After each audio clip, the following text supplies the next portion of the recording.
brought to you with the kind support of Federated Hermes Inc., a leading global investment manager. Guided by their conviction that responsible investing is the best way to create wealth over the long term, their investment solutions span equity, fixed income, alternative and private markets, multi-asset and liquidity strategies, and a range of separately managed accounts distributed through intermediaries worldwide. The time to look to buy insurance for your home is not when the house is on fire. So I'm okay with the opportunity cost of leaving some money on the table, particularly when markets are doing well. I find that when you educate your clients, you may sound like Chicken Little, the sky's falling or whatever, but you have to keep in mind, as I said, these portfolios are supposed to exist into perpetuity, but it can take a market like the global financial crisis and the internet bubble to wipe out a lot of relative returns in addition to a lot of absolute market value.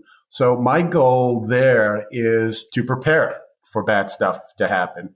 And the whole discipline of rebalancing, taking away money from winners before the market takes it away.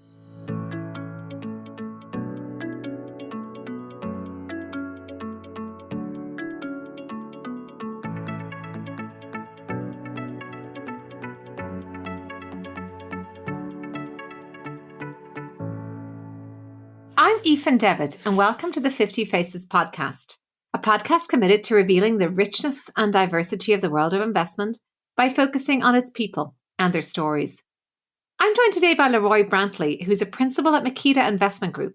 He has over 20 years' experience in an investment consulting capacity, and we first met when we joined Cambridge Associates earlier in our careers. He has sat on public fund boards and has a particular focus on raising awareness of diverse investment managers. Welcome, LaRoy. Thanks for joining me today. Thank you, Ethan. I feel very flattered to be here. So thank you so much for having me. Well, it's great to see you after all these years. Well, let's start by talking about your background. Can you tell us where you grew up, what you studied, and how you came to enter the world of investing? Oh, wow. That's going to be one of the most circuitous routes that you will probably hear from anyone that you've had on this podcast, in that I grew up in Georgia. So I moved up to Boston roughly halfway through seventh grade. And from there, I did Boston public schools for a couple of years, and then went to an all-boys private school on the outskirts of Boston. Technically, it's in Boston. School is called Roxbury Latin, founded in 1645. It has the bragging rights for being the oldest school in North America in continuous existence, with that 1645 start point. And there I studied mostly languages. So I fell in love with languages there.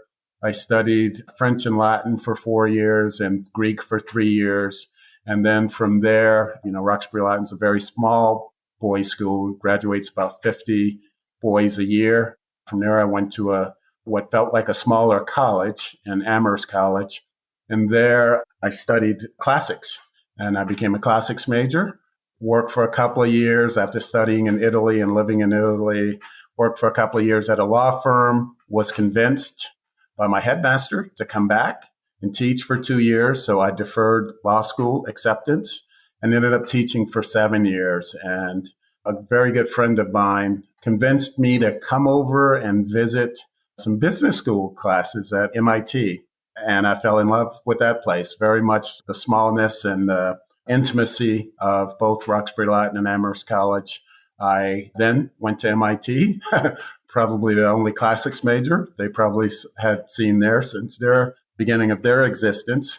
And I had always been a tech nerd in addition to being a classics major. So there I focused on finance and tech, had 2 years at an investment bank during that, right at the height and collapse of the internet. So I came in there at 99, worked for 2 years at a small growth-oriented firm, Adams, Harkness and Hill. And as I said, the collapse of the internet bubble took down with it the semiconductor and semiconductor capital equipment, part of the industry that I focused on.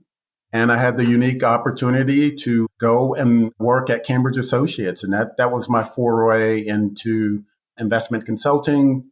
Did that for 15 years to the day at Cambridge Associates. And now I have been at Meketa Investment Group for the last 5 years. So that's how I got here. As I said, quite circuitous, but I'm here and it's been a fun ride. That is wonderful. Well, you're not, believe it or not, the first classics major to have featured on the podcast. There have been one or two others. But I asked that person, I'd love to ask you. I mean, obviously, there's a great richness that comes from studying ancient civilizations, ancient power structures, which often are mirrored today, as well as, of course, the multicultural advantage of spending time abroad, learning different languages. What would you say were the skills or the learnings that you imported from there into the work you do today? And equally, I'd like to see what the teaching element, what difference that made as well. Wow, yeah, that's interesting you put it that way. So I would say the greatest commonality is the attention to detail. With classical languages, both Greek and Latin, you can have a noun that's being modified by an adjective 3 lines down. So you have to know the rules of grammar, but you also have to know the exceptions as well. And that's something that really plays into math, and it definitely plays into investments. It's the details.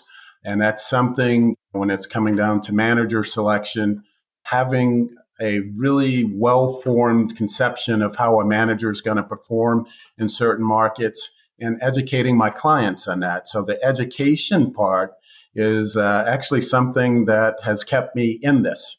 I deal mostly with clients who have committees that are people who volunteer. So they're not in this part of the world every day. They're essentially lay people.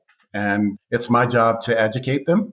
And that's something I find incredibly stimulating, especially with all of the new ideas and concepts that come out. You have to be in a position where you can discern something that's a very unique opportunity that's on the rise, or be able to tell that it's a fad that doesn't have any real foundation for a long-term play in a portfolio. So most of my portfolios are endowments and foundations.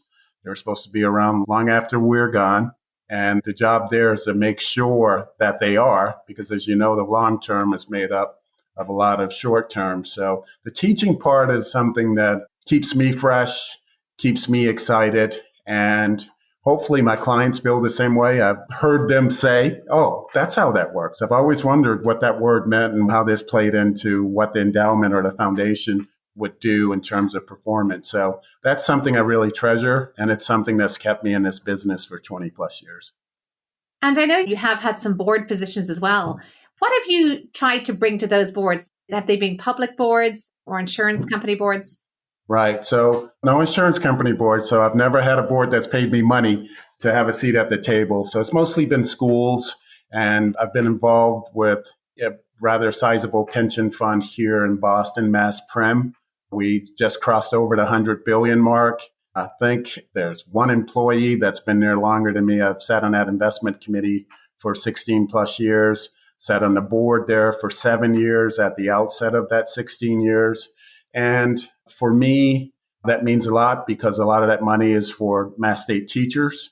And these are people who've committed their lives to improving the lives of the youth, giving them direction. It's something that resonates well with me, and it actually plays off into the other part of my world. I've sat on a board for a charter school for 10 years. Same element there. When we look at the underrepresented factor that we see in investments all the time, that big gap, that's caused by opportunity, and it's more often than not lack of education. So I've taken it upon myself because I was able to attend Roxbury Latin because of the generosity of the alumni. I went there in scholarship, and the same can be said for Amherst College. So I take very seriously the opportunity to be a trustee and a benefactor to those that follow me. And the old adage of time, talent, and treasure, that's how I expend those 3 elements outside of work. And it's something that's important to me. And this isn't public information, but I'll be joining a college board in July that the president's a former client of mine, and she asked me to come on. So I'll have more time to go back in. So actually, the last 2 years have been years that I haven't had that tie to education as a trustee. So it'll be nice to go back into the arena in that way. Well, time, talent, and treasure. It sounds like something that will be etched above a Grecian temple. So thank you for leaving us with that lovely trinity. Thinking about you're in the investment consulting business as a main focus. Do you have any core investment beliefs that you always convey to your clients, something that you've developed over the years? How do you coach them to approach the world of investing? Right. The time to look to buy insurance for your home is not when the house is on fire. So I'm okay with the opportunity cost of leaving some money on the table, particularly when markets are doing well. I find that when you educate your clients, you may sound like Chicken Little, the sky's falling or whatever, but you have to keep in mind, as I said, these portfolios are supposed to exist into perpetuity, but it can take a market like the global financial crisis and the internet bubble to wipe out a lot of relative returns in addition to a lot of absolute market value. So my goal there is to prepare for bad stuff to happen. And the whole discipline of rebalancing, taking away money from winners before the market takes it away. And that's hard. You've heard the whole saying, pulling your flowers and watering your weeds. That can be a really hard concept to teach lay folks because it has a sort of counterintuitive part to it. But when you have that as part of your teachings and as part of how you go about your business as a committee, because I always look at myself as a fiduciary as well, it makes it a lot easier for that to happen. And you get fewer phone calls when situations like March 2020 happens. And I got little resistance when I had some of my discretionary clients that said, hey, you may remember March was the first time we've had a bear market and a bull market within a 30-day period ever, the S&P 500. So there were some buying opportunities on the equity side. It was much like going back into the water back in the second quarter of 2009, when it still felt like there was some free fall to the equity market. So you have to have this discipline and set some preconceived benchmarks in order to help extend these portfolios to that ad infinitum sort of area and have them benefit, have them actually participate in the markets when they come back and they're cheap. And that takes some intestinal fortitude, especially when folks feel that there's no bottom to this and you're throwing good money after bad. But that's something that I'm okay with taking that professional risk with, that the bottom could fall another couple of levels before it goes up. And another one of the causes that you've championed for many years now has been that of emerging managers. We've met on the circuit a few times discussing that topic. How would you say things have evolved in that respect? How's the environment changed? Is it improving the way you'd like to see it improving? What more needs to be done for emerging managers? My inception point for that was when I was at Cambridge. I had 3 clients that were HBCU, historically Black college and universities. And one of them had as part of their investment policy statement sort of the precursor to the Rooney Rule that's in the NFL. And you may have heard about that recently because there's been a lot of bad press on how that could possibly be a sham in terms of getting qualified folks legitimate opportunities to interview for legitimate opportunities. So for me, it was a time because, when you're interviewing managers for a position in a portfolio with an investment committee, it's the committee that's actually hiring them. They're there from a consultant standpoint. They're there because there's a recommendation from research and from years of following certain managers that you have a certain trust that they will be able to replicate the success that they've had as part of their investment history. So when they're with the committee, I have to cede the floor.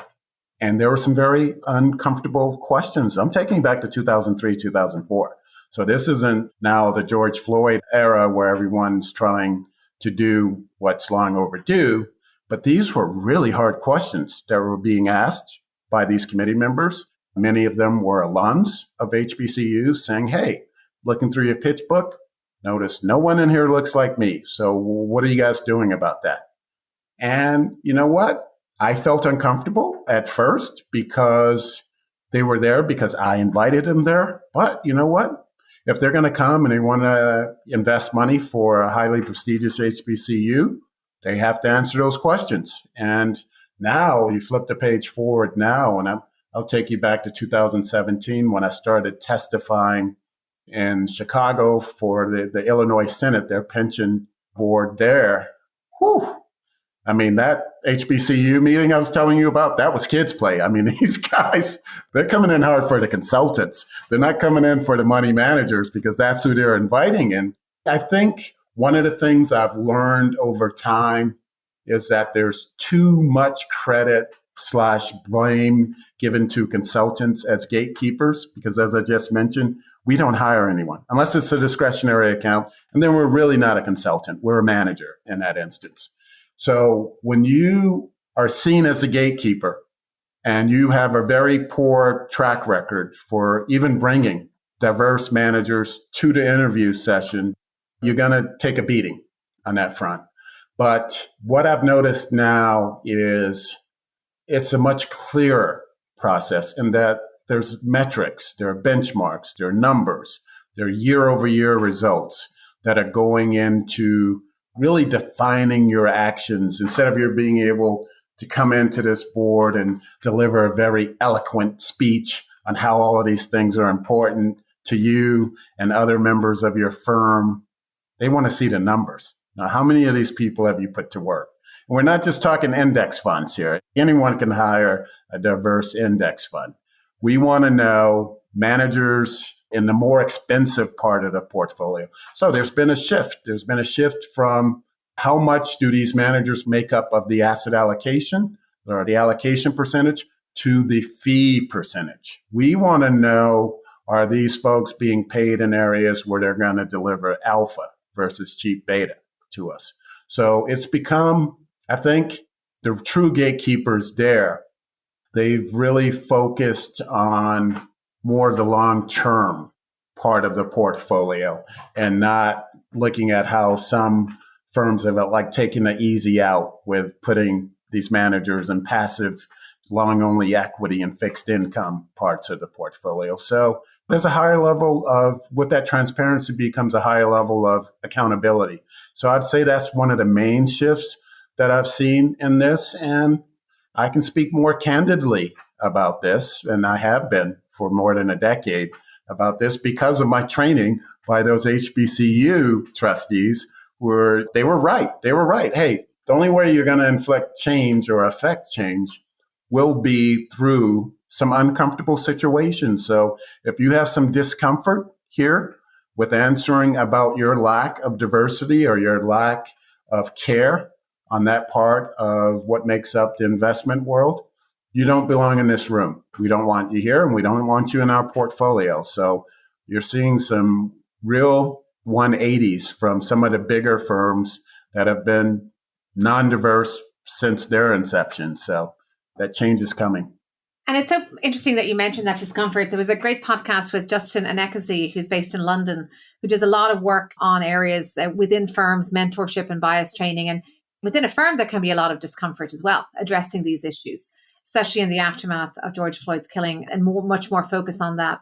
And I think what he would say is, don't let the discomfort deter you from trying, because often the intention is there and it may be clumsily executed. There will be discomfort. There will be perhaps statements that are not appropriate.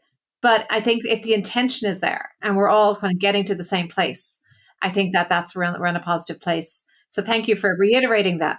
And that's part of coaching for me, and being an advisor to young men is something, because I really value the opportunity of mentoring the young.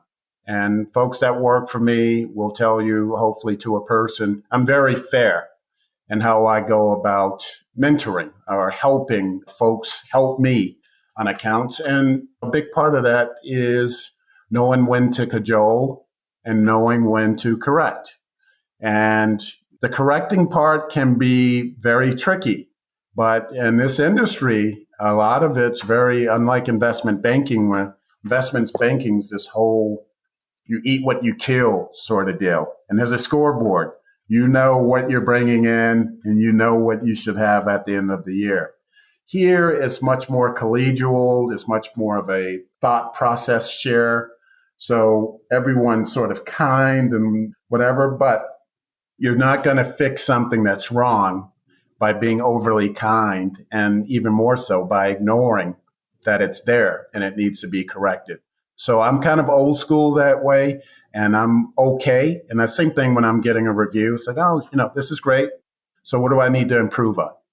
You can get to an area where that politeness works as a detractor to getting to where you need to go. But I do believe discomfort has its place in a constructive path to improvement. It has to be constructive. Well, much of that was spoken like an educator.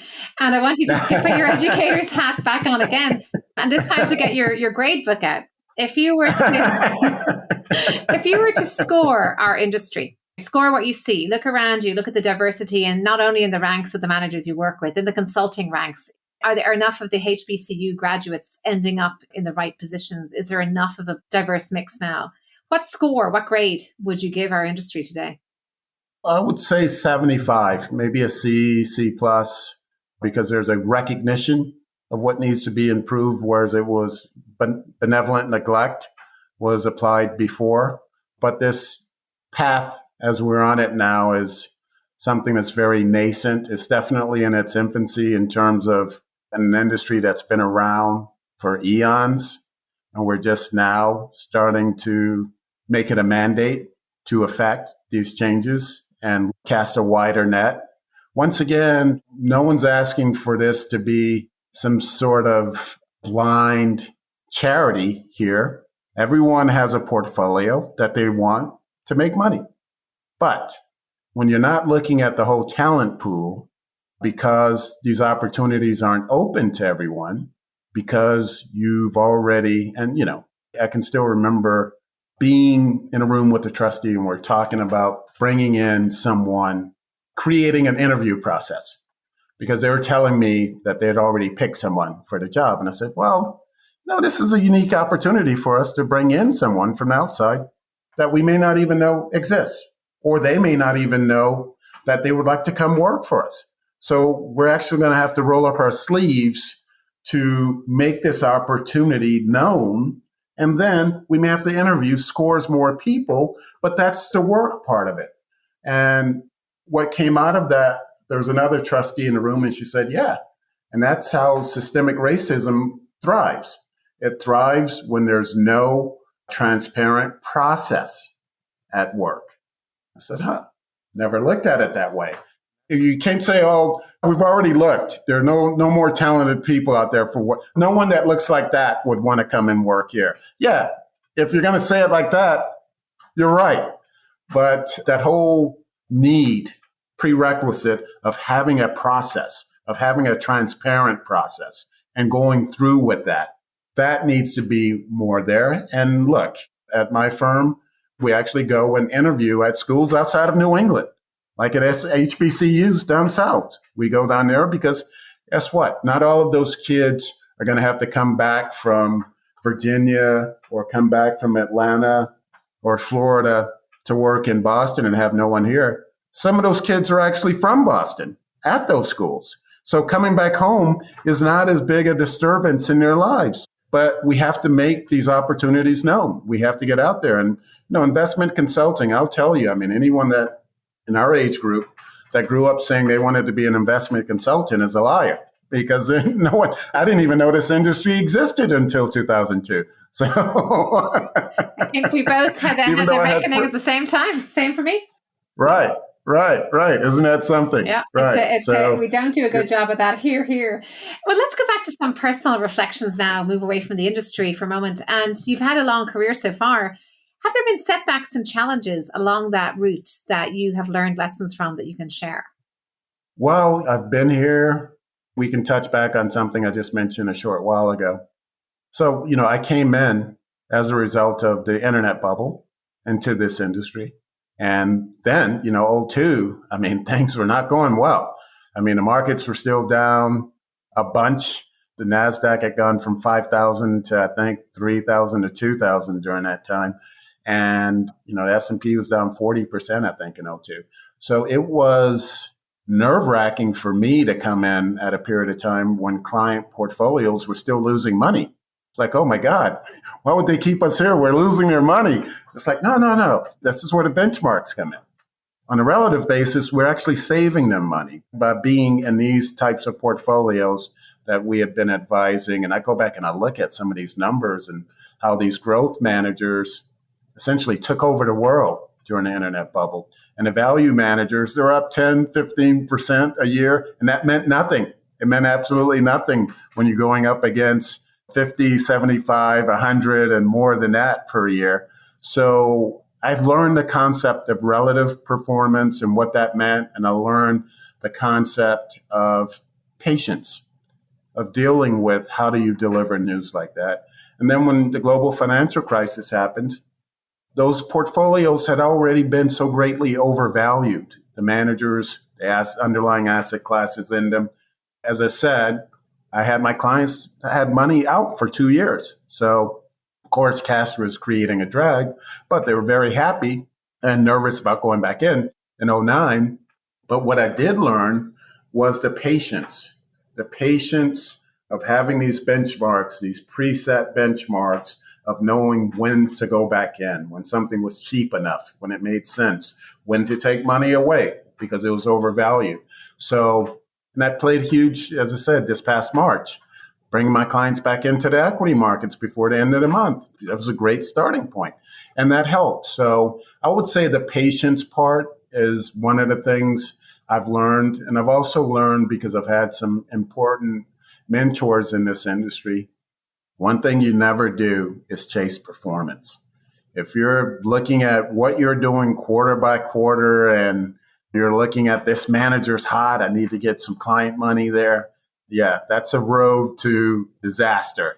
And I will tell you, because if you're performance chasing, that's the mindset that you set. And it's not about that. It's about a long-term goal, achieving that without taking on undue volatility and avoiding some pitfalls just by thinking things through and figuring out if this is right for this group, if it's right for this institution, and being patient on that front as well. Well, thanks for that trip down memory lane. I think I had selectively forgotten some of the horrors of that internet boom and what portfolios look like. But I'm thinking I can't get off my mind now. but you've mentioned mentorship and cleared the mentorship that you do, the mentorship that you provide now and how important it is. Did you have a mentor? Were there any key people in your trajectory that you can mention? Right. So if I were to look, there are two key people.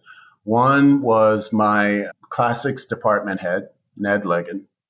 He was the one who taught me how important it is that when something matters to put in as much time as possible to getting it right and putting in a good work ethic. And that got me through 18 all-nighters my first semester at MIT. So that was very helpful. And he was someone where mentoring really mattered to him. He taught at Roxbury Latin, I want to say 25, 30 years.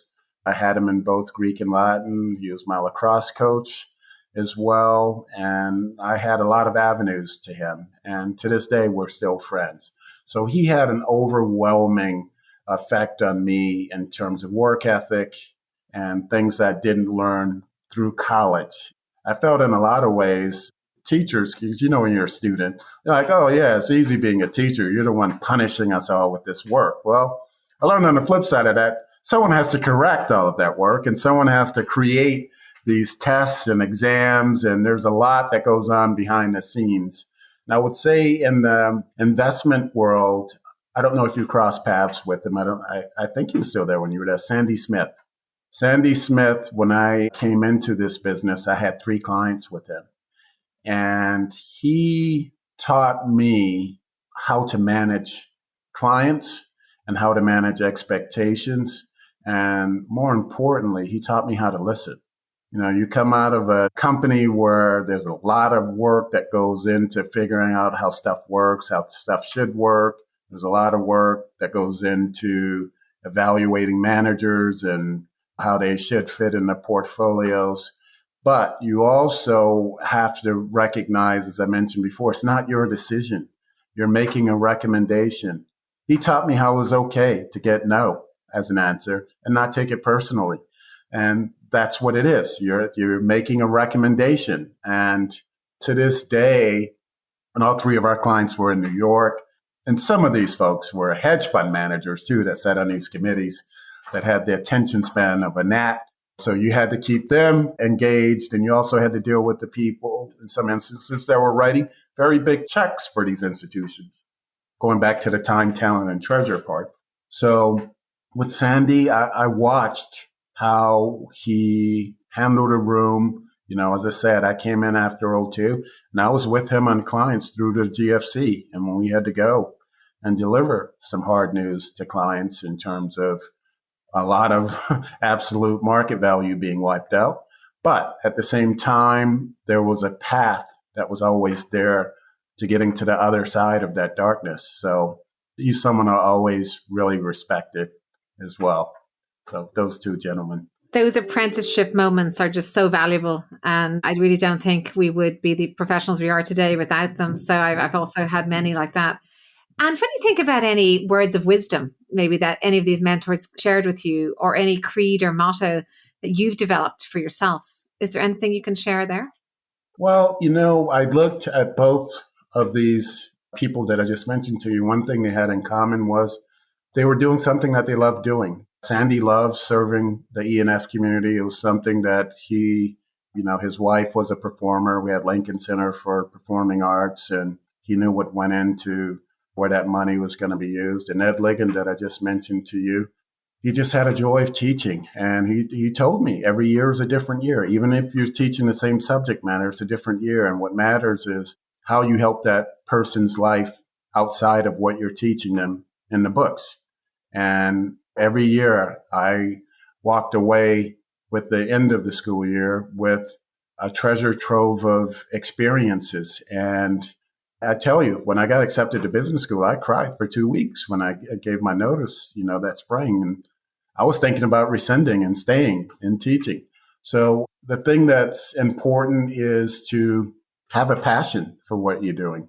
I've had a number of opportunities where I could have gone into the dark world of investment instead of investment consulting. And I didn't take it. Probably could have retired a lot earlier with 3 college kids, but it wasn't something that resonated with me as well. So one of the things I would say is don't chase money. The joy there is fleeting. And I've come to see that from folks that I've seen that have done that. And that's one of the places of advice that may not have been directly given to me, but it's definitely something that I instill to my sons and instill to people, younger people that I mentor and talk to and help them get through this path we call life, It's so true. They say that for material things, we adjust, we kind of factor them in. Whereas something like a passion, like you mentioned, when I think about it, the way you frame it, it really does regenerate. If you're passionate about something, you never factor that in. That never gets discounted in. It's always a fresh experience, which drives you. So very interesting to make that distinction. Well, thank you so much, LaRoy. It's been a real pleasure speaking with you. You mentioned time, talent, and treasure. Thank you for your time. Your talent is a treasure in the industry. It truly is. And it has been a treat to speak this time with you here. So thank you for coming to share your insights with us. Well, thank you so much, Ethan. And be safe, be healthy, and great happiness for you and your family in 2022. Thank you. I'm Ethan Devitt. Thank you for listening to the 50 Faces podcast. If you liked what you heard and would like to tune in to hear more inspiring investors and their personal journeys, please subscribe on Apple Podcasts or wherever you get your podcasts. This podcast is for informational purposes only and should not be construed as investment advice, and all views are personal and should not be attributed to the organizations and affiliations of the host or any guest.